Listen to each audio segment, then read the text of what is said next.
ஒரு முறை Charlie Chaplin பலரும் நிறைந்த சபையில் ஒரு ஜோக் சொன்னாராம். சபையே சிரிப்பால் அதிர்ந்துச்சான். கொஞ்ச நேரம் கழிச்சு அதே ஜோக்கை மறுபடியும் சொன்னாராம். பாதி பேர் மட்டும் சிரிச்சாங்களாம். அதே மாதிரி கொஞ்ச நேரம் கழிச்சு அதே ஜோக்கை மறுபடியும் சொன்னாராம். அந்த சபையில் இருந்த 1-2 பேர் மட்டும்தான் சிரிச்சாங்களாம். 4வது முறை அதே ஜோக்கை சொன்னாராம்.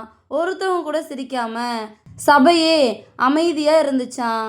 அப்போ சார்லி சாப்ளின் அந்த கூட்டத்தை பார்த்து கேட்டாராம், ஒரே ஜோக்குக்கு மறுபடியும் மறுபடியும் சிரிக்காத நம்ம ஏன் ஒரே கவலை நினச்சி மறுபடியும் மறுபடியும் அழறோம் அப்படின்னு. இதோட இந்த கதை முடிஞ்சிருச்சு. காட்டில் ஒரு நாள் ஒரு முயல் எல்லா விலங்குகளையும் கூப்பிட்டு நம்ம கூட விளையாட புது ஃப்ரெண்ட் ஒருத்தவங்க வரப்போகிறாங்க அப்படின்னு சொல்லிச்சான். அதை கேட்ட எல்லா விலங்குகளும் புது ஃப்ரெண்டா, யார் அது அப்படின்னு கேட்டுச்சிங்களா.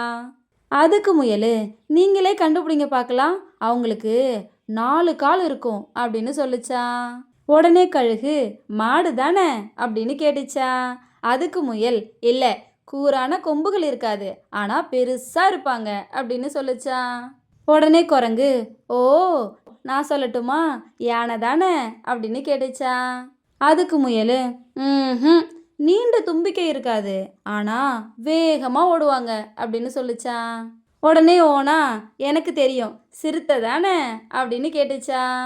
அதுக்கு முயல், இல்லை, கருப்பு புள்ளிகள் இருக்காது, ஆனால் நீளமான கால்கள் இருக்கும் அப்படின்னு சொல்லிச்சான். உடனே ஓனாய், வரி குதிரையா அப்படின்னு கேட்டுச்சான்.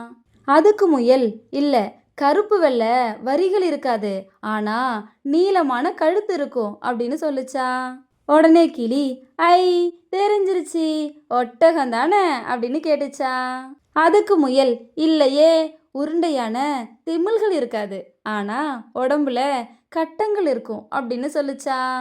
எல்லாரும் சத்தமா, ஓ, நாங்கள் கண்டுபிடிச்சிட்டோம், ஒட்டகச்சிவிங்கி அப்படின்னு கத்துச்சிங்களா.